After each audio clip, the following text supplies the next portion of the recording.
பிரைஸ்லாம் நம்ம ஜெபிக்கலாம். ஸ்தோத்திரம் அப்பா. ஆவியானவரே உமக்கு ஸ்தோத்திரம் அப்பா. பரிசுத்த ஆவியானவரே உமக்கு ஸ்தோத்திரம். பாவி என் மேல் பாசம் வைத்தீ, பல கோடி ஸ்தோத்திரமையா. பாவி என் மேல் பாசம் வைத்தீ, பல கோடி ஸ்தோத்திரமையா. கல்லன் என் மேல் கருணை வைத்தீ, கல்லன் என் மேல் கருணை வைத்தீ, கணக்கில்லா ஸ்தோத்திரமையா. ஐயா கணக்கில்லா ஸ்தோத்திரமையா. ஆராதனை ஆராதனை அனுதினம் ஆராதனை. ஆராதனை ஆராதனை ஆவியில் ஆராதனை. அன்பே உமக்கு ஆராதனை, என் அழகே உமக்கு ஆராதனை. கர்த்தா உமக்கு ஆராதனை, கல்வாரி நாதா ஆராதனை. கர்த்தா உமக்கு ஆராதனை, கல்வாரி நாதா ஆராதனை. ஆராதனை ஆராதனை அனுதினம் ஆராதனை. ஆராதனை ஆராதனை ஆவியில் ஆராதனை. ஸ்தோத்திரம் அப்பா. எங்களை நேசிக்கிற அன்பின் பரலோக பிதாவே, உம்முடைய குமாரனாகிய இயேசு கிறிஸ்து நாமத்து நிமித்தம் இதோ உம்மை நோக்கி வருகிறோம் அப்பா. பரிசுத்த ஆவியானவரே, ஒரு விசையா எங்கள் மத்தியிலே நீர் அசைவாடும்படியாய் செபிக்கிறோம் அப்பா. ஆண்டவரே உமக்கு ஸ்தோத்திரம் அப்பா. மனுஷீகமாய் பேசாதபடிக்கு என் தேவ ஆவியானவர் ஆண்டவரே வந்து இறங்கும்படியாய் நாங்கள் செபிக்கிறோம். ஆண்டவரே உமக்கு ஸ்தோத்திரம் அப்பா. எங்கள் மனவாளனே ஆண்டவரே உமக்கு ஸ்தோத்திரம் அப்பா. பரிசுத்த ஆவியானவரே, உம்முடைய வார்த்தையை ஆண்டவரே அப்பா இதோ அநேகர் கேட்டு பிரயோஜனமாய் இருக்க ஆண்டவர் நீங்கள் கிருபை பாராட்டுங்க. ஆண்டவரே என்னை முற்றிலுமாய் மறைத்து நீங்கள் வெளிப்படும்படியாய் ஜெபிக்கிறேன். இயேசு கிறிஸ்து மூலம் ஜெபிக்கிறேன் எங்கள் ஜீவனுள்ள நல்ல எங்கள் பரலோக பிதாவே, ஆமேன். பிரைஸ் எல்லாருக்கும் கர்த்தருடைய நாமத்தினால ஸ்தோத்திரம். இன்றைக்கி வந்து பெரிய வெள்ளி, நம்மளுக்கு எல்லாருக்கும் தெரியும், எல்லாரும் சொல்ல வேண்டிய ஒரு நாள். ஆனால் மெயினான நாள் இன்றைக்கி என்னென்னா, February 14 வந்து உலகத்துக்கு லவர்ஸ் டே. ஆனால் இன்றைக்கி தான் லவருடைய டே. நம்ம எல்லாம் வந்து மனவாட்டியாக இருக்கிறதுனால அவரை வந்து நேசிக்கணும். அதனால் இந்த வார்த்தையை சொல்கிறேன். கர்த்தர் வார்த்தைக்கு நேராக நம்மளை நடத்தட்டும். எனக்கு கொடுக்கப்பட்ட வார்த்தை வந்து 2வது வார்த்தை லூக்கா 23:43. சத்தமாக ஒருத்தர் வாசிங்க.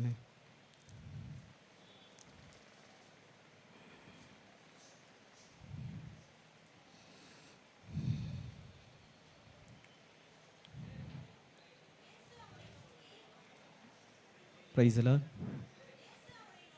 நோக்கி, இன்றைக்கே நீ என்னுடனே கூட பரதேசியில் இருப்பாய். இதுதான் இந்த 2வது வார்த்தை. ஆண்டவர் சிலுவை மரணத்தில் 7 வார்த்தையில் 2வது வார்த்தை பேசினார். இந்த வார்த்தை எனக்கு வந்திருக்கிறது. ஆனால் இந்த வார்த்தையை வந்து ஆண்டவர் இடத்துல நான் ஜெபிச்சு நான் கேட்டேன். ஆனால் நீ வேற ஒரு டாப்பிக்கு, மனவாட்டியோட டாப்பிக்கை பற்றி பேசு அப்படின்னு சொல்லி ஆண்டவர் முன்னாடியே வார்த்தையை கொடுத்துட்டாரு. கர்த்தர் பெரிய காரியங்களை செய்ய போகிறார், செஞ்சுன்னு இருக்கிறாருன்னு விசுவாசிக்கிறேன். யோவான் 8ஆம் அதிகாரம் 6ஆம் வசனம் வாசிங்களேன்.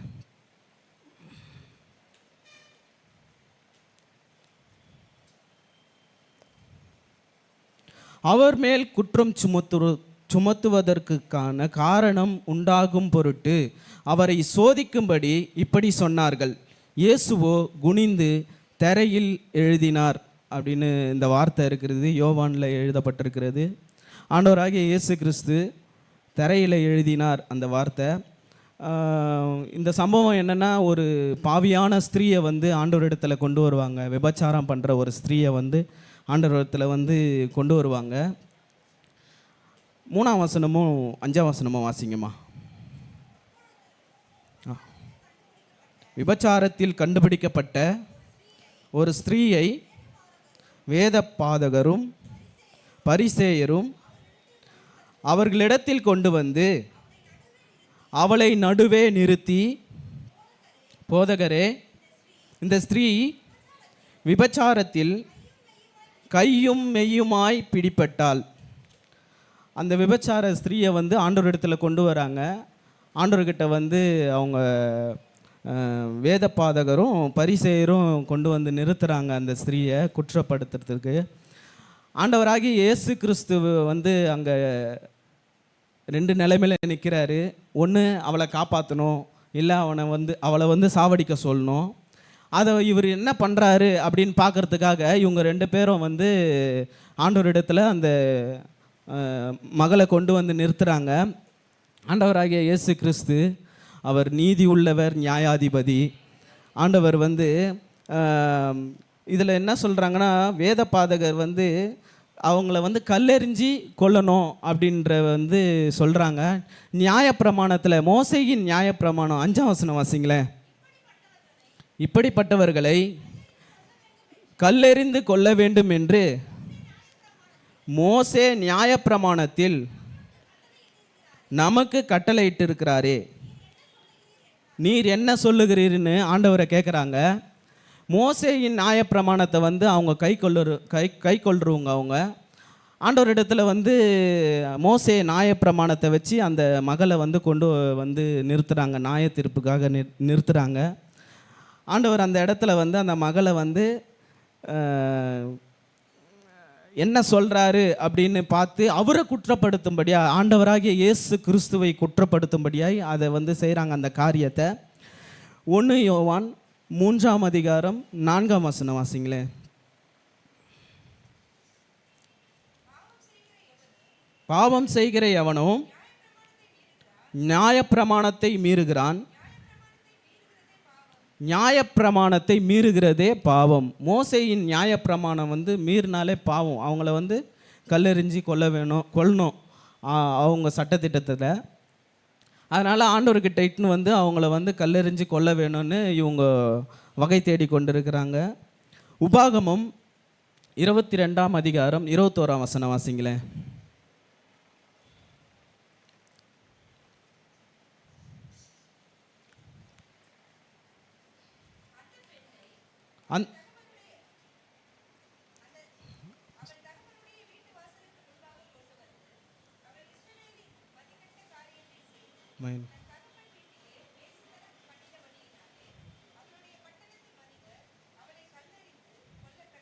கல்லெறிந்து கொல்ல கடவர்னு,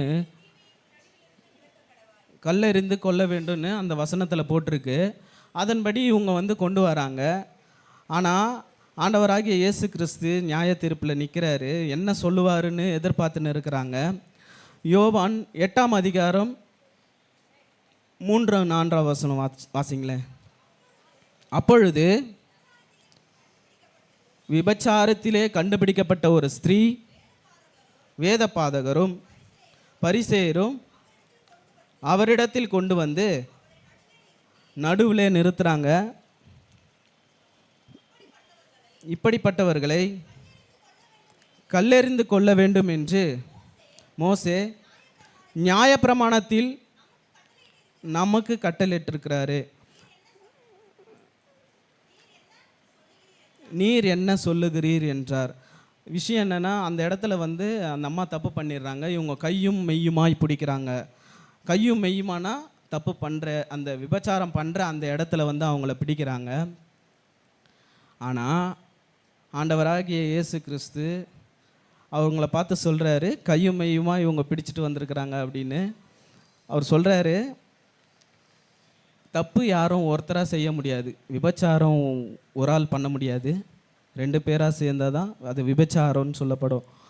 ஆனால் இவங்க அந்த ஸ்திரீயை மட்டும் கொண்டு வந்து ஆண்டவரிடத்தில் நிறுத்துகிறாங்க. என்னன்னு, இவளை வந்து நாங்கள் கையும் மெய்யுமாய் பிடிச்சோம், இவங்களுக்கு தண்டனை கொடுங்க அப்படின்னு சொல்கிறாங்க. ஆண்டவராகிய இயேசு கிறிஸ்து அந்த இடத்துல வந்து 2 பேரை கொண்டு வரணும். 2 பேரை கொண்டு வந்து அந்த இடத்துல வந்து அடிச்சு சாவடிக்கணும், அவங்கள வந்து கல்லால் கொல்லப்படணும் அப்படின்னு மோசேயின் நியாயப்பிரமாணம் வந்து தந்திருக்குது. ஆனால் இவங்க ஒரு ஆள் மட்டும்தான்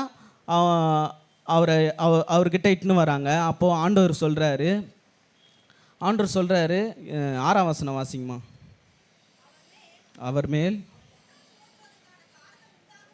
குற்றம் சுமத்தும்படி காரணம் உண்டாகும் பொருட்டு அவரை சோதிக்கும்படி இப்படி சொன்னார்கள்.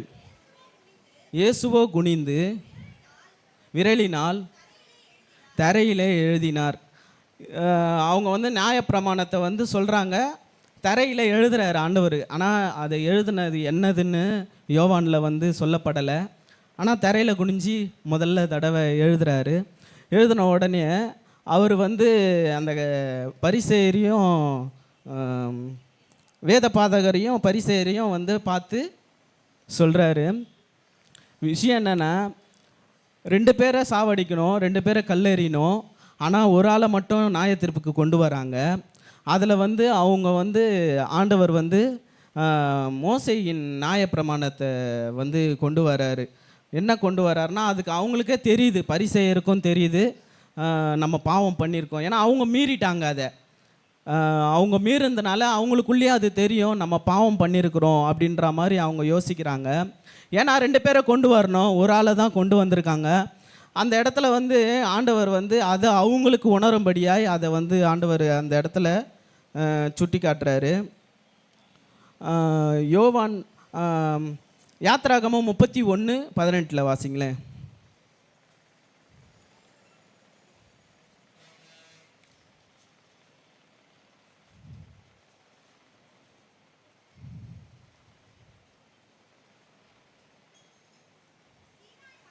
சீனாய் மலையில் பேசி முடித்த பின்பு தேவனுடைய விரலினால் எழுதப்பட்ட கற்பலகையாகிய சாட்சியின் 2 பலகையை அவனிடத்தில் கொடுத்தார். மோசேக்கு வந்து சீனாய் மலையின் மேலே போயிட்டு அவர் 10 கட்டளையை வந்து ஆண்டவரிடத்தில் பெற்றுக்கொள்கிறாரு. ஆனால் மோசேக்கு அவருடைய விரலினால் எழுதப்பட்ட அந்த கட்டளையை வந்து அவர் கொடுக்குறாரு. இந்த இடத்துல தரையில் விரலினால் எழுதினாருன்னு போடப்பட்டிருக்கு.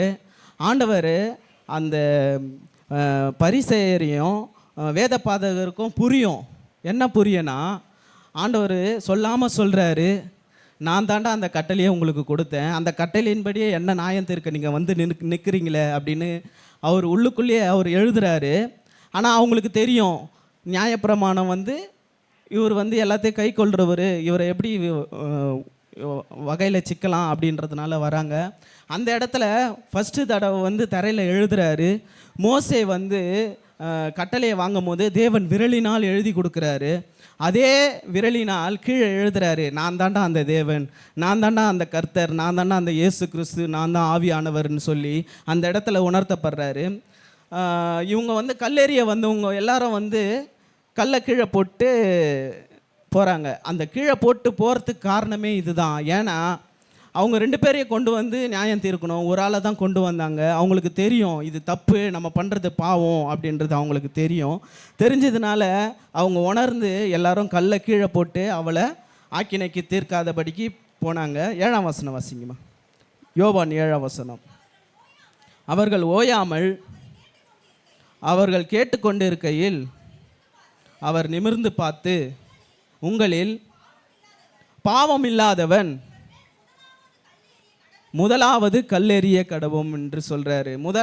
ஃபஸ்ட்டு நீங்கள் கல்லெறிங்க, ஏன்னா உங்களில் யாருமே பாவம் செய்யலையா அப்படின்னு கேட்குறாரு.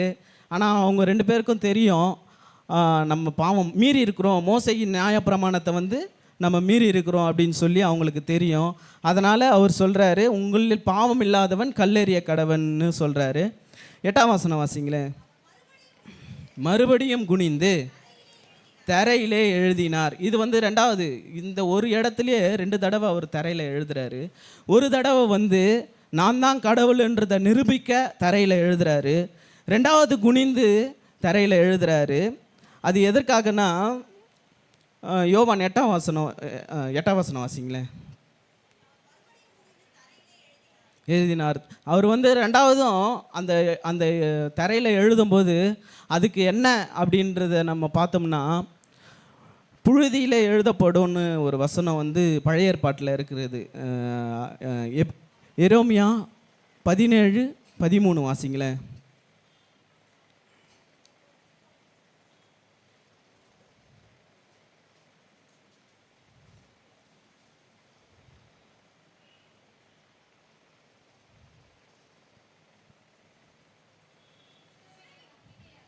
இஸ்ரவேல் நம்பிக்கையாகிய கர்த்தாவே, உம்மை விட்டு விலகுகிற யாவரும் வெட்கப்படுவார்கள்.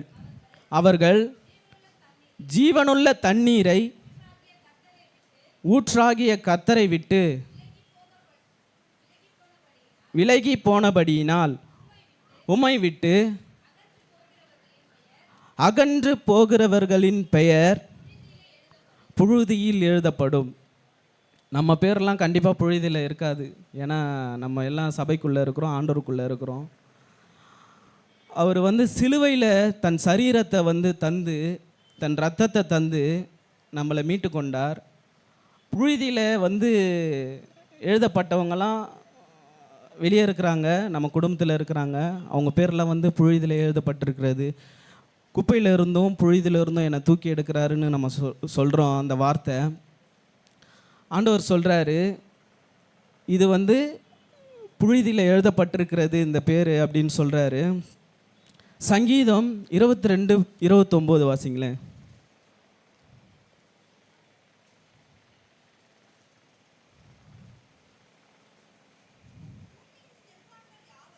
செல்வாந்தர் யாவரும் புசித்து பணிந்து கொள்வார்கள், புழுதியில் இறங்குகிற யாவரும் அவருக்கு முன்பாக வணங்குவார்கள். ஒருவனும் தன் ஆத்துமா அழியாதபடி அதை காக்கக்கூடாது.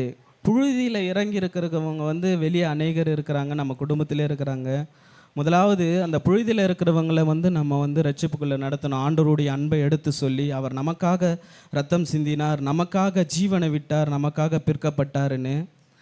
விவசாயம் பண்ணுற நிலம்லாம் வந்து பார்த்திங்கன்னா மண் இருக்கும், தண்ணி இருக்கும். அது விவசாயம் பண்ணும்போது அந்த மிஷினை வச்சு ஓட்டுவாங்க. அந்த மிஷின் வந்து கொக்கி போல் இருக்கும். அதை போட்டு வலிச்சாங்கன்னா அப்படியே கோடு கோடு கோடு கோடாக விழும். அப்படி அதை பதப்படுத்தினா தான் அது வந்து பலன் கொடுக்கும். விதை போட்ட உடனே பலன் கொடுக்கும். அதுபோல் ஆண்டவராகிய சரீரத்தை நம்மளுக்கு பிற்க கொடுத்தார். அந்த சரீரத்தில் நம்மளுடைய பேரை எழுதி பரலோக ராஜ்யத்துக்கு நம்மளை கொண்டு போவார்.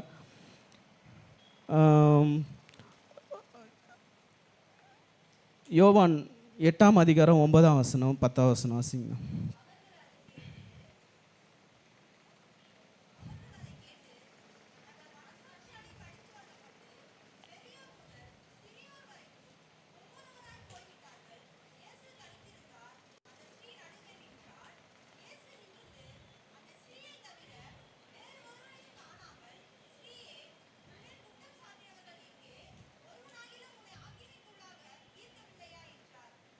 சிறியோர் முதல் பெரியோர் வரை 9ஆம் வசனத்தில் போட்டிருக்கு.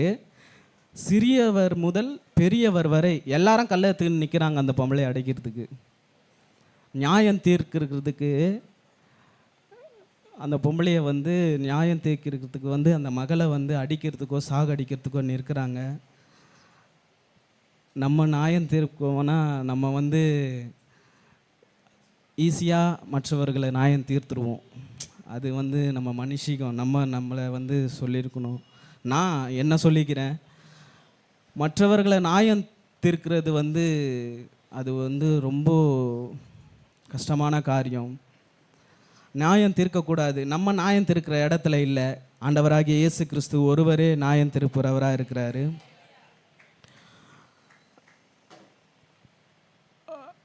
ரட்சிக்கப்பட்டு 13 வருஷம் ஆகுது. இந்த இந்த விஷயத்தை வந்து ஆண்டவர் உணர்த்திக்கினே இருந்தார். ஏன் இதை நான் சொல்கிறேன்னா, என்னோட சாட்சி, ரோட்டில் குடிச்சிட்டு ஊந்து கடந்த ஆள் நான். யாருக்கும் தெரியாது, ஒரு சிலருக்கு தான் தெரியும். பண்ணக்கூடாத பாவத்தெல்லாம் ஏறெடுத்தேன். என் ஃப்ரெண்டுங்க சொல்லுவாங்க, கல்லனை நம்பினாலும் நம்மளாம் இந்த குள்ளனை நம்பக்கூடாது அப்படின்னு சொல்லுவாங்க. கல்லனையே நம்பலாம், ஆனால் என்னை நம்ப மாட்டாங்க. ஏன்னா அவ்வளோ வேலை பண்ணியிருக்கிறேன். ஆனால் எனக்கு தெரியும் நான் என்ன பாவம் பண்ணேன், என்ன தப்பு பண்ணேன்னு. ஆண்டவர் அதிலிருந்து, அந்த புழுதியிலிருந்து என்னை வந்து மேலே தூக்கி எடுத்தார். என்னை கல்லெறியாதபடிக்கு இந்த இடத்துல நிற்க வச்சிருக்கிறாரு.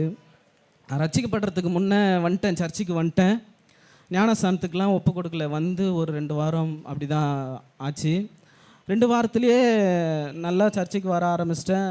ஆண்டவரை நல்லா பிடிச்சிக்கினேன், ஜெபிக்கிறேன், எல்லாம் பண்ணேன். அப்புறம் கனவுல வந்து ஆண்டவருடைய சிலுவை பாடு, அப்போல்லாம் என்னென்ன தெரியாது. சர்ச்சு உள்ளே வந்தது மட்டும்தான் தெரியும், ஏசப்பாவை தெரியும், அவ்வளோதான். பைபிளை பற்றி எதுவுமே தெரியாது. இது முதல்ல நடந்த இன்ஸ்டன்ட் எனக்கு.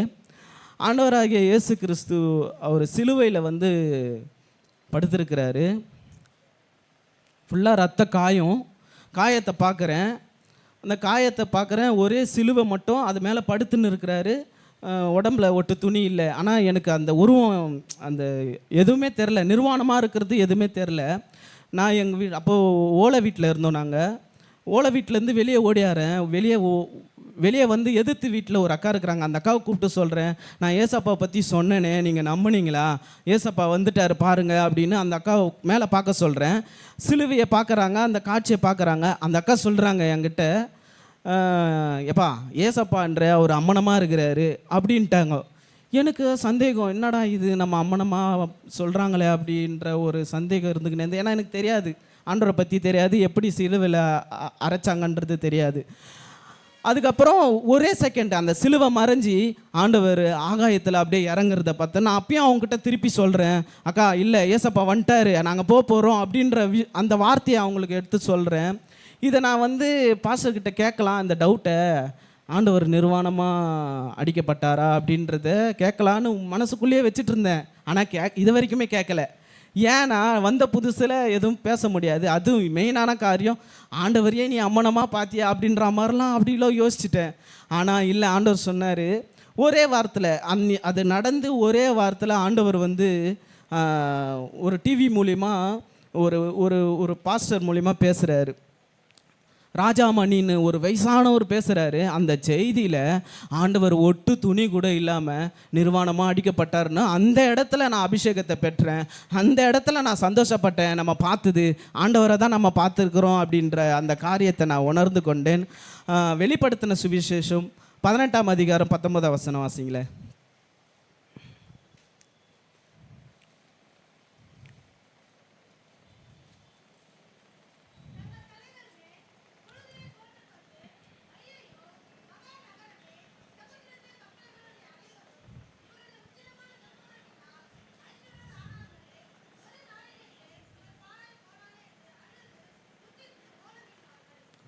இதில் வந்து புழுதியை தலையில் போட்டுன்னு துக்கித்து ஓலமிடுவார்கள் லாஸ்ட்டில் போட்டிருக்கு. யார் அப்படி பண்ணுவாங்கன்னா, ரட்சிக்கப்படாத இருக்கிறவங்க வந்து கண்டிப்பாக அதில் மாட்டிக்குவாங்க, சிக்கிக்குவாங்க. அவங்களுக்காக நம்ம பிரயாசப்படணும், என் குடும்பத்துக்காகவும் பிரயாசப்படணும். நான் இன்ன வரைக்கும் ஜெபிச்சுட்டே இருக்கிறேன். அநேகர் வந்து ரட்சிப்புக்குள்ளே நடத்தணும், என் குடும்பத்தை முதலாவது நடத்தணும் அப்படின்னு 10 வருஷமாக நாங்கள் ஜெபத்தில் வச்சுருக்குறோம். ஆண்டவர் அதை செய்வார். கடைசி நாளில் புழுதியை தலையில் போட்டுக்கொண்டு துக்கிப்பார்கள்னு இருக்கு. 23ஆம் வசனம் வாசிங்களேன். 18 வெளிப்படுத்தல 18 23ஆம் வசனம் வாசிங்க.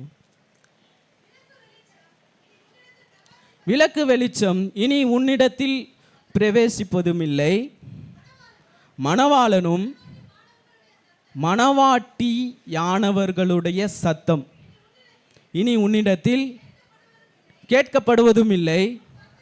உன் வர்த்தகர் பூமியின் பெரியோர்களாய் இருந்தார்களே, உன் சூனியத்தால் எல்லா ஜாதிகளும் மோசம் போனார்களே. ஆண்டவராகிய இயேசு கிறிஸ்து நமக்காக ரத்தம் சிந்தி நம்மளை மீட்டெடுத்து நம்மளை மனவாட்டியாக அவர் தெரிந்து வச்சிருக்காரு.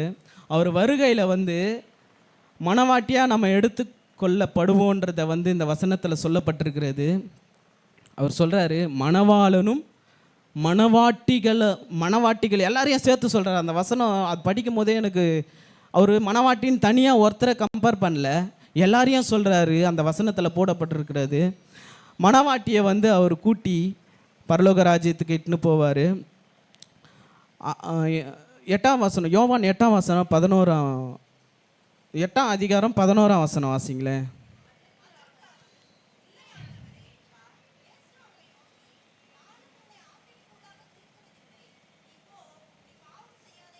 நீ போ, இனி பாவம் செய்யாதே. மணவாட்டியே, நீ போ, இனி பாவம் செய்யாதுன்னு ஆண்டவர் சொல்கிறாரு. ஆண்டவர் கொடுத்த இந்த வார்த்தைக்காக நான் நன்றி செலுத்துகிறேன். 43 ஏசாயா 43:21 வாசிக்கிறீங்க. லாஸ்ட் வசனம் முடிச்சிடுறேன்.